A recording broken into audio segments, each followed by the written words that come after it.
My dear friends, welcome to live show. Thumbnail ఏం జడా పవనుడి పవర్తో పుట్టిందా నీ గుండెల్లో దడ అదర్స్ కదా. యాక్చువల్గా మై డియర్ ఫ్రెండ్స్, సుదీర్ఘమైనటువంటి కొన్ని సత్యాలు మన జడా శ్రవణ్ కుమార్ గారి గురించి జనమందరికీ చెప్పాలి. అందుకోసమని ఈ లైవ్ స్టార్ట్ చేయటం జరిగింది. మిస్టర్ జడా శ్రవణ్ కుమార్ ఒక జడ్జి గారు. ఆయన రిటైర్డ్ జడ్జా, లేకపోతే విఆర్ఎస్ తీసుకున్నటువంటి జడ్జా, లేకపోతే జడ్జిగా ఇంటికి వెళ్ళండి ఇంకా చాలు ఇక్కడ ప్లేస్ లేదు అని పంపించేస్తే వచ్చేసినటువంటి జడ్జి గారా అనేటటువంటి విషయాన్ని నేను మీకు ఎవరికైనా తెలిస్తే కింద కామెంట్లో పెట్టండి. సదరు ఈ జడ్జి కానీ జడ్జి గారు ఈ మధ్యకాలంలో రాజకీయాల్లో చాలా చురుకుగా పనిచేస్తూ తరచూ వార్తలకు ఎక్కేటటువంటి వివాదాస్పదమైనటువంటి వ్యాఖ్యలు చేయడంలో చాలా దిట్ట. అందరికీ గుర్తుండే ఉంటుంది మై డియర్ ఫ్రెండ్స్, ఈ పెద్ద మనిషి ఇంతకుముందు పూర్వాశ్రమంలో టీడీపీకి బేషరతుగా తన మద్దతును ప్రకటించి టీడీపీని తన భుజ స్కంధాల మీద వేసుకుని చాలా గొప్పగా డిబేట్లో పాల్గొని అనర్గళంగా తన యొక్క వాక్ చాతుర్యం అనేటటువంటి ఆ యొక్క విశ్లేషణలతో ఎక్కడ చూసినా చెరగని అది కూడా కింద కామెంట్ రాయండి, ఓకే, నలగని కోటుతో నిత్యం పొద్దున 7 గంటల నుంచి రాత్రి 11 గంటల వరకు కూడా అదే స్టైల్తో కూర్చునేవారు. సరే రాను ఒకరోజు హఠాత్తుగా నాకు టీడీపీకి డివోర్స్ అని ఒక డిక్లేర్ చేసేశారు. ఎందుకు డివోర్స్ అయ్యింది అని అంటే, అబ్బెబ్బెబ్బెబ్బే తెలుగుదేశం ప్రభుత్వము కూటమి ప్రభుత్వము ఇట్టగాదు అట్టగాదు అది కాదు ఇది కాదు ఇట్లా చేసింది అట్లా చేసింది నన్ను మోసం చేసింది అన్నాడు. కానీ ఏం మోసం చేసింది ఇప్పటి వరకు జనాలకి చాలామందికి తెలియనటువంటి అంశం. ఆ అంశాన్ని ఇప్పుడు మనం మాట్లాడుకోవాలి. ఒకప్పుడు ఇదే పవన్ కళ్యాణ్ గారిని భుజం మీద వేసుకున్నటువంటి ఈ యొక్క మాజీ జడ్జి గారు మరి ఇప్పుడు ఎందుకు హఠాత్తుగా పవన్ కళ్యాణ్ యొక్క ద్వేష పూరితమైనటువంటి ప్రసంగాలు పవన్ కళ్యాణ్ గారి గురించి ఎందుకు మాట్లాడుతున్నారు అయ్యా అంటే, 2024లో జరిగినటువంటి ఎన్నికల సందర్భంగా సదరు మన మాజీ జడ్జి గారు జడా శ్రవణ్ కుమార్ గారు తెలుగుదేశం పార్టీతోటి కలిసి తాను పోటీ చేయడానికి, అదే ఎన్నికల్లో పోటీ చేయడానికి ఒక ఒప్పందం కోసం అని చెప్పేసి వారు ఒక ప్రతిపాదన తీసుకొచ్చారు. చాలా సింపుల్ ప్రతిపాదన అండి. ఎందుకనో మరి తెలుగుదేశం నారా చంద్రబాబు నాయుడు గారు మరి ఇంత చిన్న అల్పమైనటువంటి కోరికను ఎందుకు తీర్చలేకపోయారు అనేటటువంటిది నాకెందుకో అర్థం కాదండి. ఎందుకంటే ఆ రోజు అది ఇచ్చి పడేస్తే ఈరోజు ఈ దరిద్రం ఉండేది కాదేమో. కానీ అంత చిన్న కోరికను ఎందుకు తీర్చలేకపోయారు అంటే మరి కోరిక ఏంటో తెలుసుకోవాలి కదా. వారు కోరుకున్నది ఏంటి అంటే, ఎలక్షన్స్లో తనకు 5 ఎమ్మెల్యే సీట్లు ఇవ్వాలి. 5 నియోజకవర్గాల్లో తనతో పాటు 5 అభ్యర్థులకి ఎమ్మెల్యేలుగా బీఫామ్ ఇవ్వాలి. ఒకటి చాలా చిన్నది, ఎందుకంటే 175 ఎన్నో ఉన్నాయి కదా, చాలా చిన్న విషయం అది. మరి ఎందుకు ఇవ్వలేదు? అంతేనా, 5కి ఇంకొక 5 యాడ్ అయింది. ఏంటో తెలుసా? ఎన్ని నియోజకవర్గాలు ఆంధ్రప్రదేశ్లో ఉన్నాయో నియోజకవర్గానికి 5 అంటే 5 మాత్రమే కోట్లు. అంటే వేసుకునే కాదండో, భలే చెప్పారులేండి. ఆయన ఎప్పుడు కోట్లో కూర్చుంటారు, కోట్ వేసుకుని కూర్చుంటారు అని ఆ కోట్లు అనుకుంటున్నారేమో. కట్టల కోట్లు, కట్టల కోట్లు, 5 కోట్లు కేవలం ఒక నియోజకవర్గం కాదు, ఒక్కొక్క నియోజకవర్గానికి కేవలం 5 కోట్లే అడిగినారు. 5 × 170 చిల్లర కాన్స్టిట్యున్సీస్ ఎన్ని కోట్లండి? 850 కోట్లు దగ్గర. జస్ట్ మన మాజీ జడ్జి గారు ఆఫర్ చేసినటువంటి ఆ యొక్క కోరిక ఏమనాలి?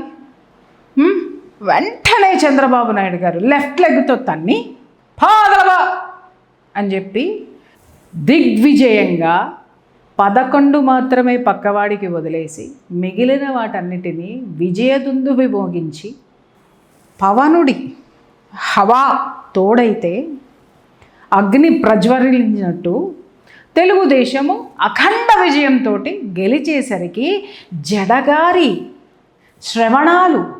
శ్రవణార విందాలు శ్రవణం కోల్పోయినాయి. అర్థం కాల, ఏం చేయాలో అర్థం కాల. ఉన్నది పోయే ఇంకేదో పోయే అన్నట్టుగా అరే మూసుకుని దాంట్లో కూర్చుంటే కనీసం నేను చేసినటువంటి సేవకి, నేను పారేసుకున్నటువంటి నోరుకి, లేదా నేను చేసినటువంటి సహాయానికి నాకన్నా ఎమ్మెల్యే సీట్ ఇచ్చేవారే, నేను ఎమ్మెల్యే అయి ఉన్నట్టయితే ఏంటదండి డిప్యూటీ సీఎమ్మా. చంద్రబాబు నాయుడు గారు అంత చెవులో పువ్వు పెట్టుకొని లేరండి. చాలా కష్టం.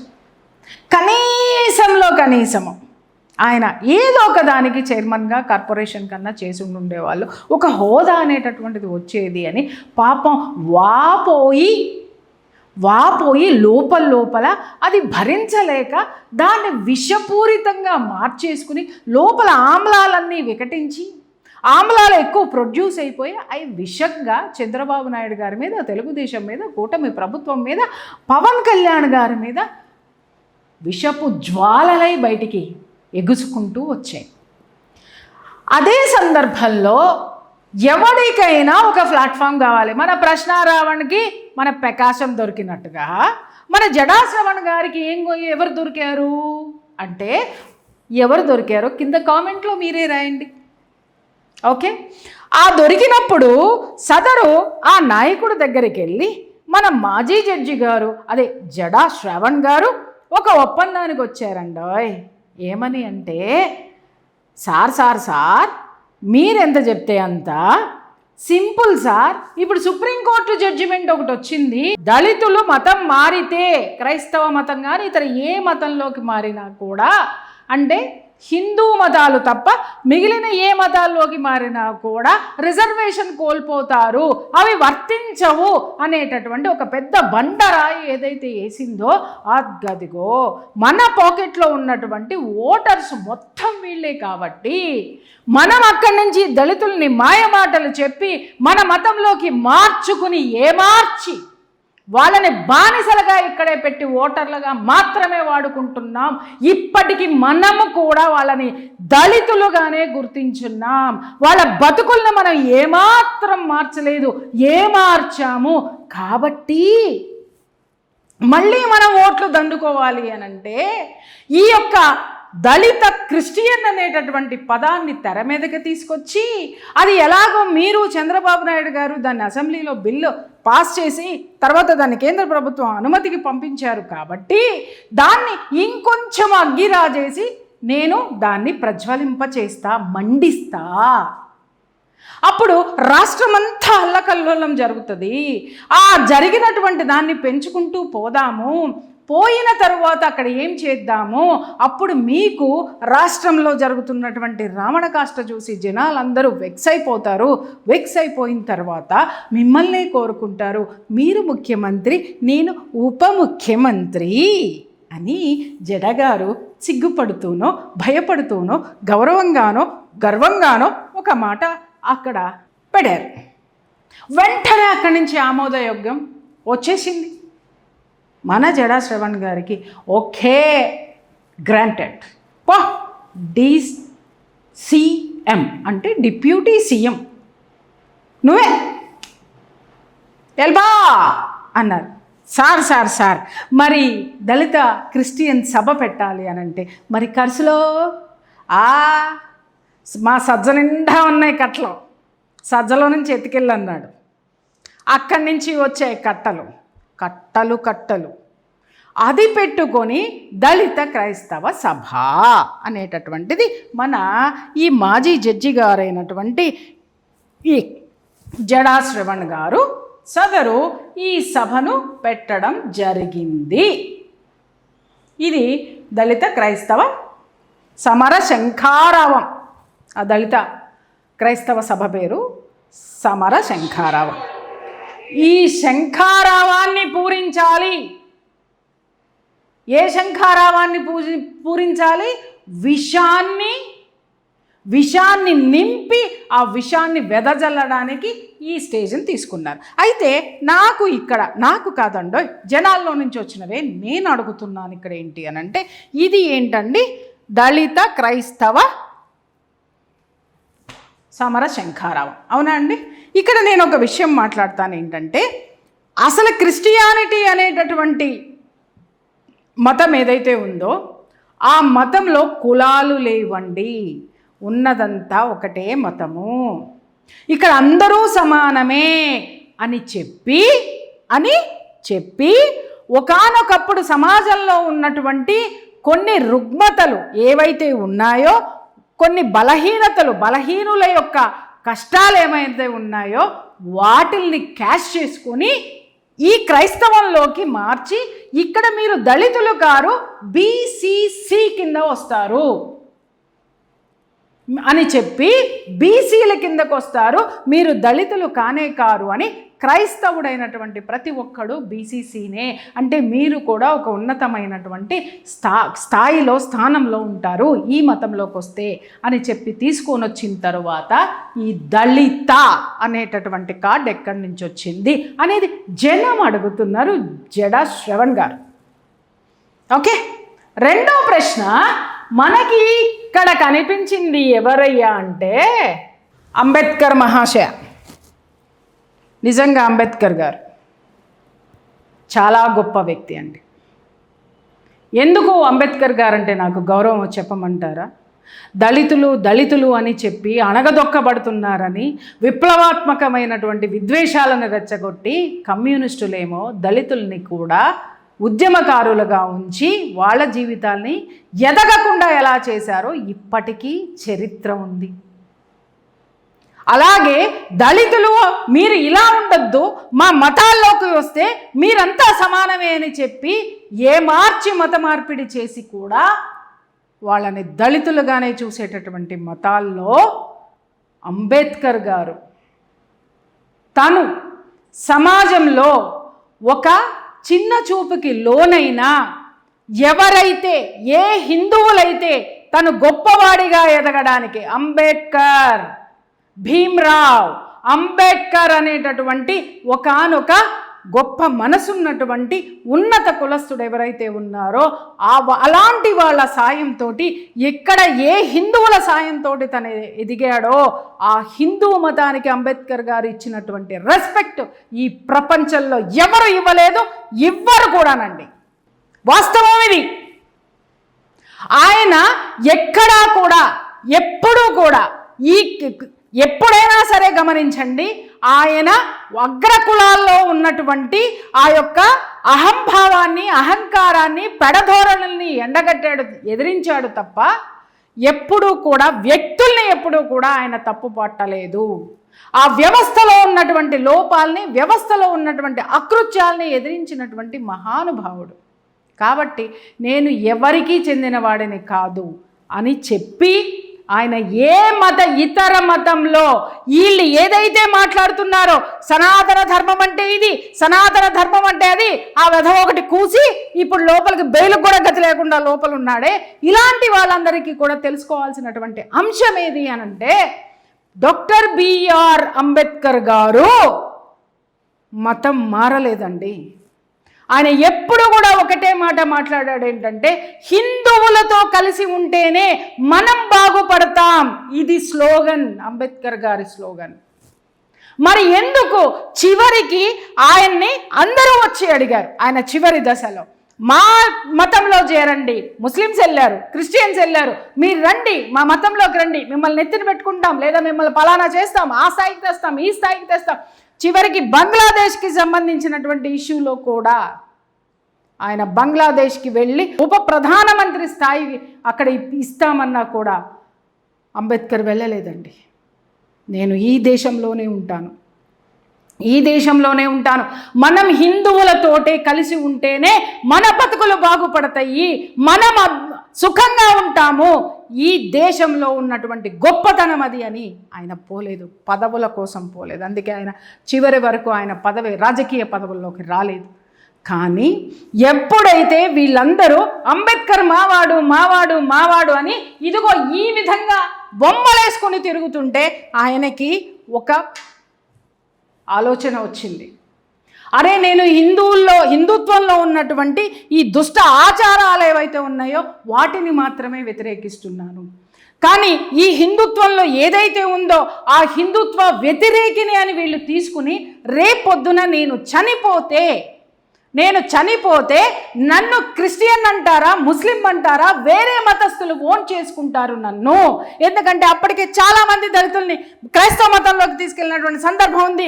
చాలామంది దళితులు ముస్లింలోకి మారినటువంటి సందర్భాలని వీటన్నిటిని పురస్కరించుకుని ఆయన ఒకే ఒక్క నిర్ణయం తీసుకున్నాడు. ఏంటి అని అంటే హిందుత్వంలోనే ఉన్నటువంటి బౌద్ధ మతంలో ఆయన చివరి దశలో చేరాడండి. ఎందుకు అంటే నేను హిందువుగానే చనిపోవాలి అని చెప్పి హిందూ మతమైనటువంటి బౌద్ధ మతంలోకి చేరి బౌద్ధుడిగా ప్రకటించుకున్నాడు. That is the greatness of Ambedkar. అందుకే గౌరవం అండి నాకు. ఆయన వ్యవస్థలో ఉన్నటువంటి లోపాలని ఎదిరించాడు, వ్యవస్థలో ఉన్నటువంటి అహంభావాలను ఎదిరించాడు తప్ప వ్యవస్థని తప్పు పట్టలేదు. ఆయన హిందూ ధర్మంలోనే మనం బ్రతకగలం, హిందూ ధర్మం ఒక్కటే మనల్ని హక్కున చేర్చుకుంటుంది, ఎవరినైనా సరే హక్కున చేర్చుకుంటుందని చెప్పినటువంటి అద్భుతమైనటువంటి వ్యక్తి, ఆదర్శనీయమైనటువంటి వ్యక్తి ఎవరైనా ఉన్నారంటే అంబేద్కర్. అలాంటి అంబేద్కర్ గారిని తీసుకొచ్చి దళిత క్రైస్తవ సభలో ఎలా పెడతారు?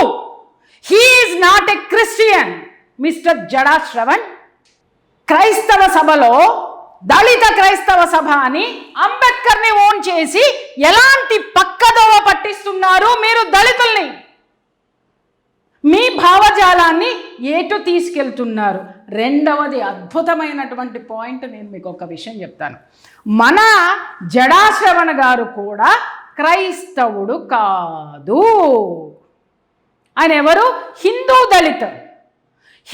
దళితగానే ఉండి ఆయన జడ్జి అయ్యారు.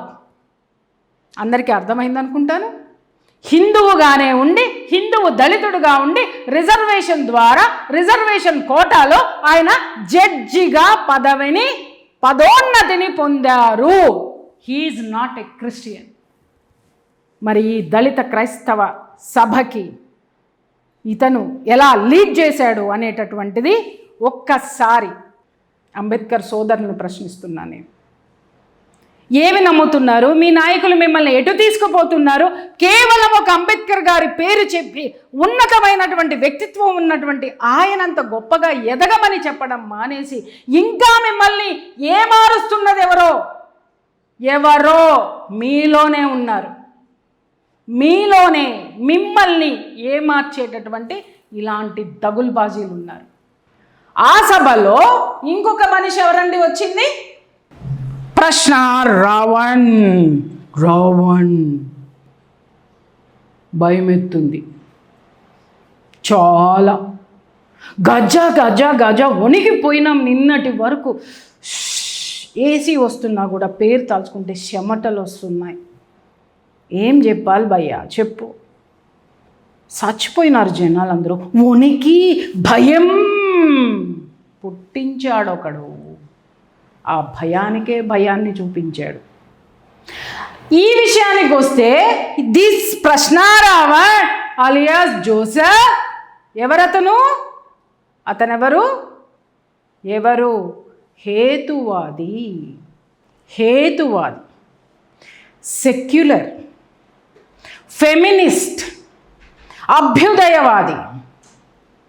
మరి ఒక హేతువాది ఒక క్రిస్టియన్ సభని ఎలా అలంకరించాడో అక్కడ ఉన్నటువంటి సోదరులు చెప్పాల్సినటువంటి విషయము. ఎందుకు అలంకరించాడో కింద మెసేజ్ చేయండి మై డియర్ ఫ్రెండ్స్. దళితుడైన క్రిస్టియన్ కానటువంటి వ్యక్తి దళిత క్రైస్తవ సమర శంఖారావానికి సభకి లీడ్ చేసినటువంటి వాడు క్రైస్తవుడు కాదు. అలాగే అక్కడ క్రైస్తవుడు అయినటువంటి ఇతను జోసెఫ్ అయినటువంటి ప్రశ్న రావణ్, జోసెఫ్ అలియాస్ ప్రశ్న రావణ్, హీఈస్ ఫుల్ ఫ్లెడ్జ్డ్లీ భగవంతుణ్ణి నమ్మనటువంటి వ్యక్తి, హేతువాది.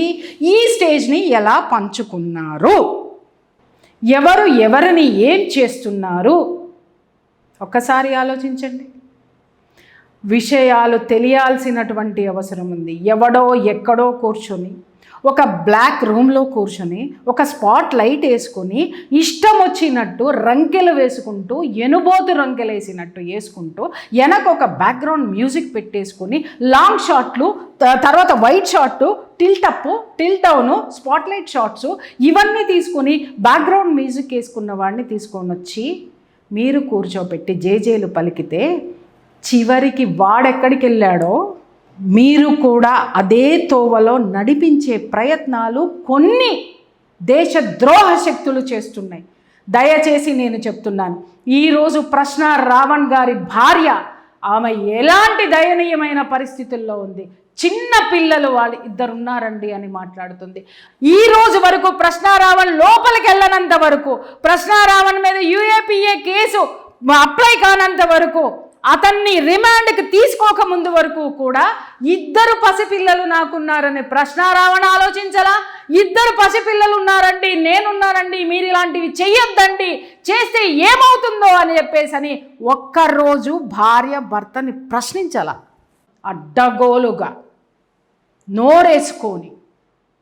ఇలాంటి వాళ్ళని ఎవరు తయారు చేస్తున్నారనంటే ఇదిగో ఇలాంటి వాళ్ళు తయారు చేస్తున్నారు. ఇలాంటి వాళ్ళు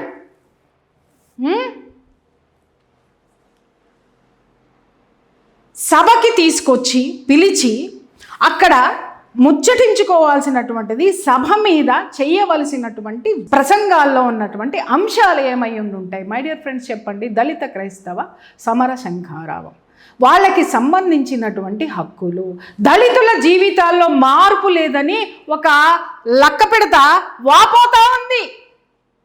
దళితులు ఏ మతంలోకి వెళ్ళకూడదు, అసలు వాళ్ళకి ఏ మతానికి ఇదే హిందూ సమాజం మాట్లాడుతుందని.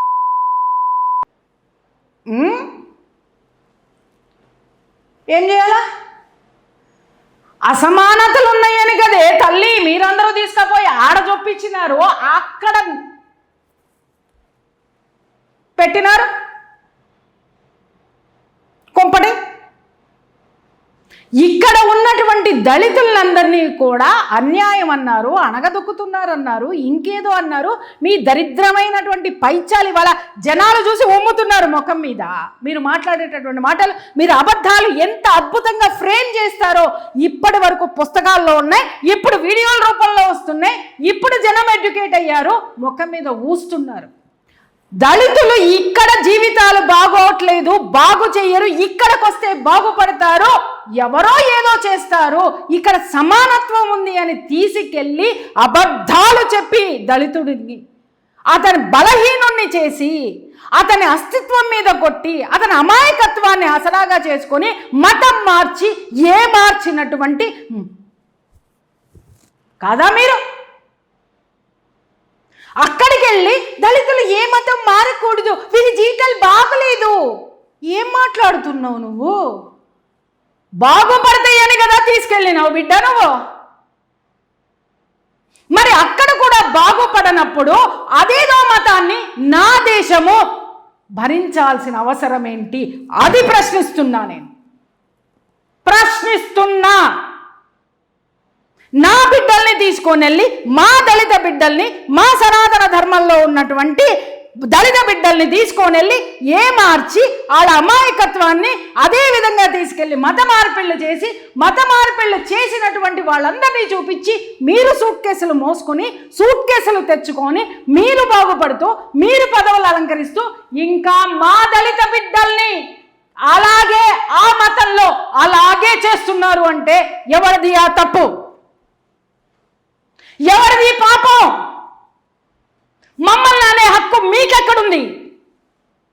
అసమానతల గురించి మాట్లాడే మాట్లాడేటటువంటి హక్కు వీడికి ఎక్కడుంది? ఈ జడా శ్రవణ్ అనేటటువంటి వాడికి ఎక్కడుంది? ఇంకొక మాట మాట్లాడుతున్నాను. జడా శ్రవణ్, నువ్వు హిందుత్వంలో ఉన్నావు కాబట్టే, నువ్వు సనాతనంలో ఉన్నావు కాబట్టే, సనాతన దళితువు కాబట్టే నువ్వు జడ్జి అయ్యావు. గుర్తుపెట్టుకో, నా ధర్మము నిన్ను అందరం ఎక్కించింది. ఆ ధర్మం మీద ఉమ్ముతానంటే నాలుక జనం. Next ready number. వణికి సస్తున్నాడు చూడండి. రావణ్పై ఎన్ని కేసులైనా పెట్టుకోండి, బయటకు తీసుకొచ్చే బాధ్యత నాది. బిడ్డ కోటు ఊపిరాడట్లే, తీసేసినావు. 4 రోజుల నుంచి కనపడతల్లా కోటు. అస్సలు ఊపిరాడతలేదు అనుకుంటా. చెమటలు కక్కి కక్కి చచ్చిపోతున్నావు. కారుతున్నాయి, చూస్తున్నావు. బకెట్లు పడతాయి, ఇంకా కారతాయి. సమాజాన్ని ఏ దోవకి తీసుకెళ్తున్నారు? యువతని ఎలాంటి బాధ్యతారాహిత్యమైనటువంటి విషయాల వైపు మళ్ళిస్తున్నారు? మీరు రెచ్చగొట్టడమే కాకుండా ఎలాంటి విషయాలకు తీసుకొని పోయినారు? నువ్వు చేసినటువంటి ఈ జడా శ్రవణ్ చేసినటువంటి రెచ్చగొట్టే వ్యాఖ్యల వల్లనే, నిజం చెప్తున్నాను, ప్రశ్నారావణ్ ఎన్నిసార్లైనా సరే, ఎన్ని నోటీసులు ఇచ్చినా సరే ప్రశ్నారావణ్ మారలేదు. అయినా సరే ప్రభుత్వం చాలా దయదలిచింది. నిజం చెప్తున్నాను, ఆ భార్యకు కూడా చెప్తున్నాను, మాకు ముందే చెప్పొచ్చు కదండి, ఒక్కసారే చంపేయచ్చు కదండి అని మాట్లాడుతున్నావమ్మా. నీ భర్త మీద ఎన్ని కేసులు ఉన్నాయి చెప్పు నువ్వు?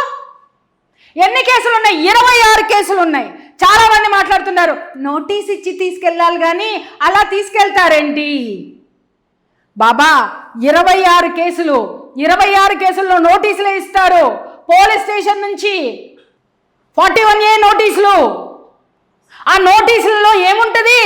బాబు, నువ్వు ఈ తప్పు చేస్తున్నావు, నువ్వు ఈ విధంగా అనుచితంగా మాట్లాడుతున్నావు, నువ్వు ఇది మాట్లాడొద్దు, ఇంకొకళ్ళ మనోభావాలు దెబ్బతింటున్నాయి కాబట్టి నోరు అదుపులో పెట్టుకోకపోతే నీకు శిక్ష పడుతుంది, దయచేసి ఇదిగో మా దృష్టికి వచ్చింది, నువ్వు సరి చేసుకో అని చెప్పితేనే కదా 26 కేసులు అయినాయి. ఏమ్మా నీకు తెలీదా? ఇవాళ ఇప్పటికిప్పుడేదో జరిగిపోయిందని వదులుతున్నారే. 26 కేసులు, 26 సార్లు హెచ్చరించారు పోలీసులు. ప్రభుత్వం 26 సార్లు మీ ఆయన్ని మందలించింది, క్షమించి మందలించి వదిలివేసింది, అరెస్టు చెయ్యలేదు. ఎప్పుడొచ్చింది ఇది? ఏం మాట్లాడతారు? ఎంత నీచమైనటువంటి పదజాలం! ఒక ఉప ముఖ్యమంత్రి ఆయన, భారత రాజ్యాంగం 3 సింహాల బొమ్మ సాక్షిగా ప్రమాణం చేసినటువంటి ఒక ఉప ముఖ్యమంత్రి హోదాని కించపరిచారు. అర్థమైందా? అక్కడ కేసులు అయ్యింది పవన్ కళ్యాణ్ గారిని తిట్టినందుకు కాదు, రాజ్యాంగబద్ధమైనటువంటి పదవిలో ఉన్నటువంటి ఆ వ్యక్తిని దూషిస్తే రాజ్యాంగబద్ధంలో ఉండి ఇదిగో మీరు వెనకబెట్టుకున్నారే ఇందాక బిఆర్ అంబేద్కర్ గారిని అవమానించినట్టు కాదా? ఉప ముఖ్యమంత్రి పదవిలో ఉన్నటువంటి వ్యక్తిని తిట్టడం అంటే ఆ పదవి రాజ్యాంగబద్ధమైతే ఆ రాజ్యాంగాన్ని రచించినటువంటి అంబేద్కర్ గారిని అవమానించినట్లు కాదా? మీరు అంబేద్కర్ గారు రాజ్యాంగంలో రాశారా ఉప ముఖ్యమంత్రి పదవిలో ఉన్నవాడిని ఇలా తిట్టండి? రాజ్యాంగంలో ఉందా? మేము తప్ప ఇంకెవడు ముఖ్యమంత్రి అయినా ఈ విధంగా మాట్లాడండి రాజ్యాంగంలో రాసుందా? సనాతన ధర్మాన్ని తిట్టండి రాసుందా? భారత రాజ్యాంగంలో రాముడికి చోటుంది, శివుడికి చోటుంది, ముఖ్యమైనటువంటి దేవతలకి చోటుంది, వేరెవరికి చోటు లేదు అక్కడ. అది పెట్టింది బిఆర్ అంబేద్కర్ రా. ఆలోచించండి. తెలియని వాళ్ళు మిమ్మల్ని ఎంత అమాయకంలో పెడుతున్నారో దయచేసి దళిత బిడ్డలారా తెలుసుకోండి. సనాతన ధర్మాన్ని వదిలేస్తే, హిందుత్వాన్ని వదిలేస్తే నేను చెప్తున్నాను మీకు ఎక్కడా కూడా మనుగడని ఇవ్వరు కట్టు బానిసలాగానే మిమ్మల్ని చూస్తారనడానికి సాక్ష్యమే ఈ దళిత క్రైస్తవ మహాసభ. దళిత అక్కడికి వెళ్ళినా కూడా మీ బతుకులు బాగుపడలా. కానీ సనాతన ధర్మంలో హిందూ ధర్మం అని చెప్పుకున్న జడా శ్రవణ్ మాత్రం జడ్జ్ అయ్యాడు. That is the beauty of Sanatana Dharma, that is the beauty of Hindutva. Mister Jada Shravan Kumar, రెచ్చగొట్టావు నీ పదవీకాంక్ష కోసం, నీకు ప్రభుత్వం మీద ఉన్నటువంటి కసి కోసము ఇలాంటి యువకులను అడ్డం పెట్టుకొని, బుర్ర లేనటువంటి వాళ్ళని అడ్డం పెట్టుకొని, ఆవేశం ఉన్నటువంటి వాళ్ళని అడ్డం పెట్టుకొని, రాజకీయ కాంక్ష ఉన్నటువంటి యువకులను అడ్డం పెట్టుకొని ఈరోజు వాళ్ళ జీవితాలను ఏం చేస్తున్నావు జడా శ్రవణ్ కుమార్? దీనికి నువ్వే బాధ్యుడివి. ఒక పక్క నువ్వు, ఇంకొక పక్క ఆ దరిద్రుడు మిస్టర్ ప్రకాష్ ఆంథోనీ రాయ్. చీడ పురుగులు రా మీరు, చీడ పురుగులు. ఇక్కడేం మాట్లాడుతున్నాడు? వెళ్ళాడు, ఫస్ట్ రోజు వెళ్ళాడు, స్టేషన్ బెయిల్ ఇచ్చారు, బెయిల్ మీద తీసుకుని వచ్చా, అన్యాయాన్ని ఎదిరిస్తా అన్నాడు. ఎదిరించి గడప దాటంగానే ఇంకొక డోరు తెలుసుకున్నది కటకటాలకి. మళ్ళీ అక్కడికి పరిగెట్టారు. ఎక్కడి నుంచి? పీఠాపురం నుంచి కాకినాడ. చలో కాకినాడకి వెళ్ళి అక్కడ బెయిల్ ఇచ్చి అక్కడ రెచ్చగొట్టే వ్యాఖ్యలు చేశారు. ఊరుకుంటారా? వెంటనే జన సైనికులు ఇంకొక కేసు పెట్టారు. మళ్ళీ అక్కడి నుంచి చలో అని చెప్పేసి అనంతపురం లాగెత్తారు. అనంతపురంలో బెయిల్ తీసుకున్న తర్వాత మళ్ళీ అక్కడి నుంచి మళ్ళీ అక్కడ వాగాడు. అక్కడ రెచ్చగొట్టాడు ప్రభుత్వాన్ని. అమ్మా, మీ ఆయన్ని ఇంత చేయడానికి కారణం ఇదిగో ఈడు ప్రభుత్వం కాదమ్మో, ఈడు ప్రభుత్వాన్ని రెచ్చగొట్టినంత, వీడు ప్రభుత్వాన్ని కించపరిచినంత, వీడి వెనక వీడితో స్నేహం చేయబట్టే, అటు ప్రకాష్ ఆంథోనీ రాయ్తో స్నేహం చేయబట్టే నీ భర్తకి వాళ్ళ ఈ గతి పట్టింది. అండర్స్టాండ్? అక్కడికి పోయి అక్కడ వ్యాఖ్యలు చేశాడు. 4 సార్లు బెయిల్ తెచ్చేసరికి కోర్టులో నుంచి చెమటలు పట్టినరా అయ్యా. అక్కడ తీసిండు కోర్టు. ఇది చివరికి మిస్టర్ జడా శ్రవణ్ కుమార్ చివరికి భరతమాత ముందు ఇదే నమస్కారం నువ్వు పెట్టకపోతే, నేను ఇదే మీడియా వేదికగా చెప్తున్నా, నీ పులుసు వంచకపోతే సనాతనీయులు చూడు, నువ్వు రాజ్యాంగబద్ధంగా కొట్లాడు, నీ హక్కుల కోసం కొట్లాడు, ఖచ్చితంగా మేమందరం హెల్ప్ చేస్తాం. కానీ రాజ్యాంగంలో లేని వాటిని అడ్డం పెట్టుకొని, రాజ్యాంగాన్ని సంకన పెట్టుకొని, అంబేద్కర్ని వెనక పెట్టుకొని కుటీల కుతంత్రాలు చేస్తే, అదే అంబేద్కర్ రాసినటువంటి రాజ్యాంగంలో ఉన్నటువంటి సెక్షన్సే ఈరోజు రావణాన్ని లోపలేసినాయి. గుర్తుపెట్టుకో. ఏ రాజ్యాంగాన్ని అడ్డు పెట్టుకొని దళితులకు అన్యాయం జరిగిందని చెప్పి రాజ్యాంగాన్ని ఉదాహరణగా తీసుకొని రాజ్యాంగకర్త అయినటువంటి అంబేద్కర్ని వెనక పెట్టుకొని నాటకాలు ఆడారో, అదే అంబేద్కర్ రాజ్యాంగం, అదే అంబేద్కర్ ఆత్మ ఆ రాజ్యాంగాన్ని అపహాస్యం చేస్తున్నారని చెప్పి ఈ రోజు ప్రశ్నారావణ్ణి లోపలేసింది. That is the beauty of constitution. మనసులాయో మిస్టర్ జడా శ్రవణ్ కుమార్, మొక్కిస్తాం, ఇంకా మొక్కిస్తాం, చూస్తావా? నేననట్లా, జనం అంటున్నారు, జన సైనికులు అంటున్నారు, ప్రతి సనాతని అంటున్నారు, రా రేపొద్దున నువ్వు రోడ్డు మీదకి అంటున్నారు. తెలుసా? జాగ్రత్త అమ్మా, ఒక సోదరుడిగా చెప్తున్నాను, చాలా జాగ్రత్త. ఓకే, నెక్స్ట్ ఇంకొక విషయం చెప్తాను తల్లి. ప్రశ్నారావణ్ గారి భార్యకి చెప్పాలి, ఈడే కారణం అన్నిటికీ అని అనడానికి ఇదిగో ఈ జడా శ్రవణ్ ఏం చేసిండయ్యా అంటే, సభ పెట్టడానికి ముందు నోరు పారేసుకున్నాడుగా. ఇంటెలిజెన్స్ ఊరుకుంటుందా? రాజ్యాంగంలో రాసినటువంటి ఆ యొక్క సెక్షన్స్, ఆ యొక్క సిస్టమ్ ప్రకారం తయారైనటువంటి ఇంటెలిజెన్స్ అనేటటువంటిది ఒకటి ఉంటుంది. అది రాజ్యాంగబద్ధంగానే నడుస్తుందమ్మా. ఆ ఇంటెలిజెన్స్ ఒక్కసారి వీళ్ళ మీద ఫోకస్ చేస్తే దాంట్లో బయటపడినటువంటి విషయాలేంటో ఆడియోలు బయటకు వచ్చాయి. గట్టిగా అరవాలి, ప్రభుత్వాన్ని తిట్టాలి, పవన్ కళ్యాణ్ని బూతులు తిట్టాలి, చంద్రబాబు నాయుడిని ఏమో అనాలి, లోకేష్ గారిని ఇంకేమో అనాలి, వీళ్ళందరినీ చెయ్యాలి, ప్రభుత్వాన్ని ఇచ్చేయాలి, రెచ్చగొట్టాలి. ఎందుకంటే పెట్రోల్ పోసాను కదా, లోపల పెట్రోల్ పోసా, మాటలతోటి బయట పెట్రోల్ పోసేద్దాం, తగల పెట్టేద్దాం. ఏం తగల పెడతారు? ట్రైన్లు, బస్సులు, ఇంకా ఇప్పుడు కాష్టం కాలుతుంది, రావణ కాష్టం. ఎవరికి కాలుతుంది? మంట పెట్టినోడికి, ఇదిగో వీడికి. ప్రభుత్వ ఆస్తులు ధ్వంసం చేస్తాం.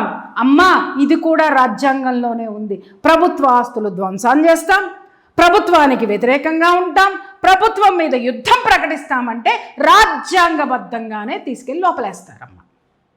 ఇవన్నీ నీకు తెలియదు అనుకుంటా, చెప్తున్నాను విను. తర్వాత ఇదో ఈ ఆడియో లీకులన్నీ వచ్చిన తర్వాత మళ్ళీ ఏం మాట్లాడుతున్నాడు మన ప్రకాష్. మర్చిపోయి ఒక విషయం చెప్పాలప్ప. ఎప్పుడైతే కృష్ణ రావణ్ విషయాలన్నీ బయటకు వచ్చిన తర్వాత మన ప్రకాశం ఫేస్లో ఎందుకోనబ్బా జీవం లేదు. ప్రకాశం ఎండిపోయాడు ఎందుకో. ఏముండుంటాయి ఆ ఫోన్లో, ఏముంటాయో రేపు ఎపిసోడ్లో బాగా ముచ్చటించుకుందాం. ఓకే, అయితే ఈ తమ్మి ఇక్కడ చూడండి అమ్మ, ఒక్కసారి ఇది విను. ఇది విన్న తరువాత మీ ఆయన్ని తిప్పి తిప్పి తిప్పి తిప్పి తిప్పి, అలాగే వాళ్ళ ఒక అక్క ఉంది కదా, అక్క లక్క పెడతా. ఆ లక్క పెడితే ఒక మాట మాట్లాడుతుంది. ఏంటి అని అంటే, అలా ఎందుకు పెడుతున్నారు అన్ని కేసులు తిప్పి తిప్పి తిప్పి తిప్పి ఇలా ఎందుకు పెడుతున్నారు అని చెప్పేసి. ఆ తిప్పడానికి తిప్పుళ్ళకి కారణం ఏంటో ఈయన. ఏమైపోయింది ఈరోజు ప్రజాస్వామ్యం? ఏమైపోయింది ఈరోజు? ప్రశ్నిస్తే కేసు పెట్టారు, చట్టం ప్రకారం తీసుకురండి, అరెస్ట్ చేయండి, కోర్టు బెయిల్ ఇస్తే హ్యాపీగా తీసుకుంటాం, బెయిల్ ఇవ్వకుండా రిమాండ్ చేస్తే కోర్టులోనే బెయిల్ తెచ్చుకుంటాం. కానీ వాట్ ఈస్ దిస్? బెయిల్ వచ్చేంత వరకు ఆగి బయటికి రాగానే వేరే పోలీస్ స్టేషన్ తీసుకెళ్ళిపోతున్నా. ఇది డెమోక్రసీనా? ఈరోజు మీ దగ్గర అధికారం ఉంది, మీ దగ్గర నలుగురు కార్యకర్తలు, పిల్లి విత్తర కార్యకర్తలను చెప్తారు.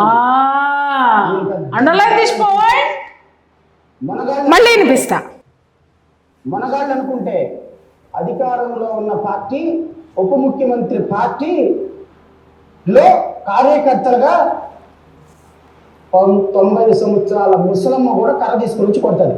అది పెద్ద గొప్పతనం కాదు. విన్నావా? పోలీసులు అనుకున్నారు నాయనకు ఉప ముఖ్యమంత్రి ఉన్నాడు, నాయనకు ముఖ్యమంత్రి ఉన్నారని కార్యకర్తల మీద దాడి చేస్తే, ఎవరు అధికారంలో ఉన్న పార్టీకి అనుకూలంగా మీరు దాడి చేసి గొప్ప వాళ్ళని ఫీల్ అయిపోతే ఎట్లా? ఒక వ్యక్తి యొక్క ప్రజాస్వామ్య హక్కులు కాపాడి అప్పుడు చెప్పండి గొప్పగా. విన్నావమ్మా? వాగాల్సినవన్నీ వాగేసి, మాట్లాడాల్సినవన్నీ మాట్లాడేసి, జన సైనికులు కాదు, ప్రభుత్వం కాదు, ప్రభుత్వం మీద దుమ్మెత్తి పోసినటువంటి వాళ్ళని, రెచ్చగొట్టిన వాళ్ళని, నీ ఇంట్లో ఏదో ఉంటుంది కదా మూల, అది పట్టుకుని ఎమ్మడబడు. డబ్బుల ఆశ చూపించి ఏదో ఎరేస్తామనుకుని ఇవాళ ప్రభుత్వాన్ని అస్థిరపరిస్తేనో, ప్రభుత్వం మీద యుద్ధం ప్రకటిస్తేనో, ఇష్టం వచ్చినట్టు మాట్లాడి చెలరేగిపోయి అశాంతి క్రియేట్ చేస్తే రేపొద్దున ఎన్నికల్లో ఎమ్మెల్యే సీట్ ఇస్తామన్నారో, మినిస్టర్ సీట్ ఇస్తామన్నారో, అరటితోట తగలబెట్టినటువంటి వాడికి ఎంపీ టికెట్ ఒక్క హిందీ ముక్కన్నా అవుతుందా? నాకన్నా కొద్దో గొప్ప అవుతుందిరా బాబు. వాడికి ఒక హిందీ రాదు, ఇంగ్లీష్ రాదు, ఎంపీగా అయిపోయే పార్లమెంట్లో ఎన్ని రోజులు పోయినాడో తెలీదు. అరటి తోటలో ఏరుకుని అరటాకులు తీసుకొని వెళ్ళి హోటళ్ళకి వేసేవాడు ఎంపీ అయిపోయినాడు. అవ్వద్దని నేను మాట్లాడటలేదు మై డియర్ ఫ్రెండ్స్. కానీ వాడు బాధ్యతాయుతంగా ప్రజాప్రతినిధి కాదా, ప్రజల కోసం ప్రజల సమస్యల మీద అవగాహన ఉన్నటువంటి రాజకీయ నాయకుడా కాదా అని కూడా చూడకుండా ఎలాంటి వాళ్ళని ఈరోజు ప్రజాప్రతినిధుల్ని చేస్తున్నారు. ప్రజాప్రతినిధులుగా మనం ఎన్నుకుంటున్నాం, కుల పిచ్చితోనో ఇంకే పిచ్చితోనో ఎవరి మీదో కోపంతోటో మన ఇంటికి మనమే నిప్పు పెట్టుకుంటున్నాం అనేటటువంటి విషయాన్ని కనీసం తెలుసుకోండి. ఇక్కడ ఈ వ్యక్తికి కూడా ఇదే జరిగింది. పదవీకాంక్ష, రాజకీయంగా ఎదగాలనేటువంటి ఆ యొక్క పదవీకాంక్ష వీడిలో ఉంది, వీళ్ళు అలాగే ప్రశ్నారావణలో ఉంది, ప్రకాష్ రాయ్ ఆంటోనీ. రేపొద్దున కాంగ్రెస్ గవర్నమెంట్ వచ్చేస్తే ప్రకాష్ రాయ్ ఆంటోనీని ఏం మినిస్టర్ చేస్తారు చెప్పండి మీరు? ఎక్స్టర్నల్ అఫైర్స్ మినిస్టర్ని చేస్తారు కదా కదా. ఎందుకంటే ఎప్పుడు విదేశాల్లోనే తిరుగుతూనే ఉంటాడంట బాబు. మీ బతుకులు ఏం చేస్తున్నారు సమాజాన్ని? యువకుల్ని రెచ్చగొట్టి వాళ్ళ చేత మాట్లాడించకూడనటువంటి పదాలు, అన్పార్లమెంటరీ లాంగ్వేజ్ యూజ్ చేసి వాళ్ళ జీవితాల్ని పోలీస్ స్టేషన్లకి ఇచ్చటమే కాక వాళ్ళ బతుకుల్ని జైల్లోనే మగ్గేటట్టు చేసి ప్రభుత్వాలని రెచ్చగొట్టేటటువంటి మీలాంటి పిశాచాలను ఏం చేయాలి? ఎంతవరకని ప్రభుత్వం సహిస్తూ ఊరుకుంటుందండి? అమ్మా, మీ ఆయన్ని తీసుకెళ్ళి జైల్లో పెడితే ఇంత గిలగిలా కొట్టుకుంటున్నావే, మీ ఆయన ఎంతమందిని ఏం మాట్లాడారో ఒక్కసారి మీ ఆయన వీడియోలు వేసుకొని చూడు. అలాగే లక్క పెడతకు కూడా చెప్తున్నాను, ఒక్కసారి వాడు మహిళల గురించి మాట్లాడినటువంటి వీడియోలు తీసి నీకే వేసి చూపిస్తారు. రేపు నీదే షో. నీది నీ పెద్దన్న అవుతాడో, నీ ఫ్రెండ్ అవుతాడో, ఎవడవుతాడో, ప్రకాష్ యాంథోనీ రాయ్. అర్థమైందా? ఆ రాయి గురించి కూడా మాట్లాడుకుందాం. మై డియర్ ఫ్రెండ్స్, ప్రజాస్వామ్యం అంటే దుమ్మెత్తిపోయటం కాదు. నిజంగా చెప్తున్నాను, ఈరోజు యువతకి చెబుతున్నాను, ఈరోజు గుండెల మీద చేసుకొని చెప్పండి. ఎదుటివాడిని మనం తిట్టేటటువంటి తిట్టు వాడు మనల్ని తిడితే భరిస్తామా? ఎదుటి మతాన్ని మనం తిట్టినప్పుడు, ఎవరికైనా చెప్తున్నాను, హిందువులకు కూడా చెప్తున్నాను, మన మతాన్ని తిట్టినప్పుడు మనకెంత పెయిన్ ఉంటుందో ఎదుటి మతాన్ని తిట్టినప్పుడు కూడా అంతే పెయిన్ ఉంటుంది. అవతల మతాలకు కూడా హెచ్చరిస్తున్నాను, మీరు కయ్యానికి కాలు దువ్వుతూ రెచ్చగొడితే ప్రభుత్వాలు చూస్తూ ఊరుకో. ఈరోజు మీరు అనుకున్నప్పుడు ఉన్నటువంటి 75 సంవత్సరాల చరిత్రలో ఎంత భాగం, 3/4 భాగం ఉన్నటువంటి ప్రభుత్వం కాదిది. అర్థమైందా? గంగిగోవు పాలు గరిటెడైనను చాలు, కడివెడైననేమి కరము పాలు. గోవుకు అంత మహత్యం ఉందరా సన్నాసుల్లారా? ఆ గోమాత నడయాడినటువంటి ఈ ధర్మభూమిలో ధర్మాన్ని చెరిపేస్తాం, ఇంకేదో మతాల్ని తెచ్చేస్తాం, మతాల్ని కాల రాస్తామంటే చెప్పుతో రాసవతల పడేస్తారు. రాసే రోజు వస్తుంది. మై డియర్ ఫ్రెండ్స్, యువతకి ముఖ్యంగా చెప్తున్నాను, ఎవరో పిలిచారని, ఎవరో మాట్లాడారని ఎలాంటి జీవితంలో మీరున్నారో ఒక్కసారి ఆలోచించండి. డాక్టర్ బిఆర్ అంబేద్కర్ మీలాగా టైం వేస్ట్ చేయలేదు. డాక్టర్ బిఆర్ అంబేద్కర్ మీలాగా పరుష పదాలను ఎవరిని మాట్లాడలేదు. డాక్టర్ బిఆర్ అంబేద్కర్ ఏ రాజకీయపరమైనటువంటి పదవుల జోలికి పోలేదు, కానీ జాతిని సంస్కరించాడు. ఎవర్రా మీలో బిఆర్ అంబేద్కర్? ఎవడో ఫోటో పెట్టుకొని ఆ ఫోటోలో ఉన్నటువంటి ఫోటోని చూపించి మిమ్మల్ని రెచ్చగొడుతూ ఇప్పటికీ మీ జీవితాలు ఎదగలేదంటే కారణం సనాతన ధర్మం కాదు, సన్నాసులు లీడర్లుగా ఉన్నటువంటి మీ యొక్క వెధవలే. వాళ్ళని గల్ల పట్టుకుని అడగండి, అరే నువ్వెందుకు ఎదిగినవురా, మా బతుకులు ఎందుకురా ఇట్లున్నాయి, ఎన్నాళ్ళు నీకు జేజేలు కొట్టాలరా, మాకెప్పుడురా జేజేలు కొట్టిస్తావని వీడి గల్లా పట్టుకుని అడగండి. డిప్యూటీ సీఎం వాడైతాడా? మీరేమో పిచ్చోళ్ళ లెక్క ఎర్రోళ్ళ లెక్క టైలు కట్టుకుని ఆడెళ్ళి టై కట్టుకొని ప్రమాణ స్వీకారం చేస్తాడు, మీరెళ్ళి చప్పట్లు కొడతారు. మీ బతుకులు ఇంతే, చప్పట్లకు పరిమితం చేశారు. రెచ్చగొట్టి మీరెప్పుడు హీరోలు అవుతారు? మిమ్మల్ని జీరోలను చేసి అణచివేత అని మీ బ్రెయిన్ని ట్యూన్ చేసి మిమ్మల్ని ఏ స్థితికి దిగజార్చింది ఇలాంటి వెధవలు తప్ప సనాతన ధర్మం కాదు, హిందువులు కాదు, హిందుత్వం కాదు. గుర్తుపెట్టుకోండి. ఇంకొకటి కూడా చెప్తున్నాను, మా దళిత బిడ్డలకి నిజంగానే అసమానతలు ఉంటే వాటిల్ని సరి చేసుకొని ముందుకు వెళ్ళడానికి, వాళ్ళని హక్కున చేర్చుకోవడానికి మేమందరం సిద్ధంగా ఉన్నాం. మీ సమస్యలు ఏమైనా ఉంటే ఖచ్చితంగా అందరం కూర్చొని వాటిని సాల్వ్ చేసుకుందాం. అంతే తప్ప ఎప్పుడు పడితే వాడు వచ్చేసి కూర్చొని అంబేద్కర్ ఫోటోని పెట్టుకొని, అసలు ఆయన భాష కాదది, ఆయన భావజాలం కాదు, ఆయన సిద్ధాంతమే కానటువంటి సిద్ధాంతాలని, బజారు సిద్ధాంతాలని తీసుకొచ్చి ఆయన్ని అవమానించేటటువంటి ఇలాంటి అద్దెసుటుగాళ్ళని మీరు గౌరవిస్తారా? అందలమెక్కిన బిఆర్ అంబేద్కర్ రాజ్యాంగంలో ఏం రాశాడో ఒక్కసారి రాజ్యాంగాన్ని చదవండి. మీరు చదవండి, చప్పట్లు కొట్టేటటువంటి వాడు చదవండి. చదివిన రోజున ప్రతి ఒక్కడు అంబేద్కర్ లాగా ఉన్నతమైన స్థితికి తయారవుతాడు, ఉన్నతంగా ఎదుగుతాడు. బానిసల్ని చేస్తున్నది ఎవరో ఇప్పుడు ఆలోచించండి మై డియర్ ఫ్రెండ్స్.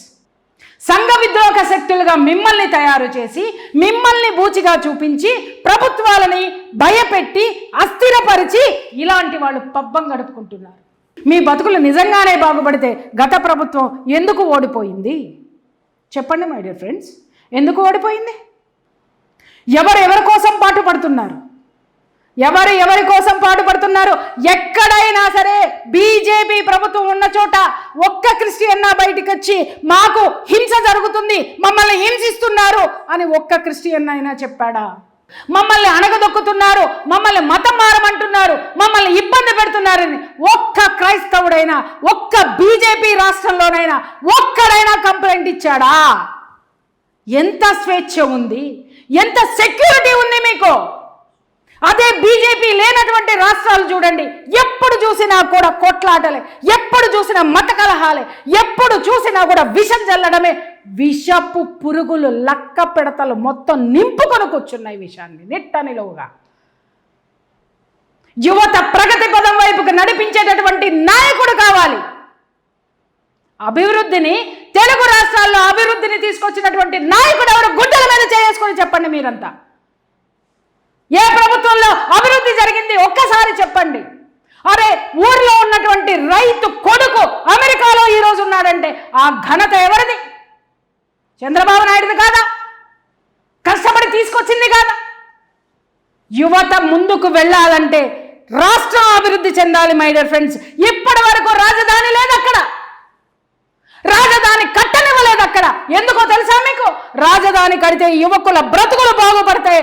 బ్రతుకులు బాగుపడితే వీళ్ళ మాట వినేటటువంటి వాడు ఎవరు ఉండడు, వీళ్ళ చెంచాలు ఎవరు ఉండరని రాజధాని కట్టకుండా అడ్డుపడుతున్నటువంటి దుష్ట శక్తులు ఎవరున్నారో తెలుసా మీకు?